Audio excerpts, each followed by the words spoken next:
இடத்தை தேடி வந்து நிற்குண்டா. எல்லாம் முடிஞ்ச பின்ன எரிய போறோம், புதைய போற சொர்க்க நரகம் போனதுக்கு சாட்சி இல்லடா.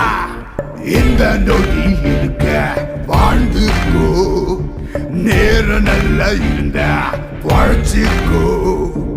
எதுவும் இங்க சரியும் இல்ல தவறும் இல்ல போடா.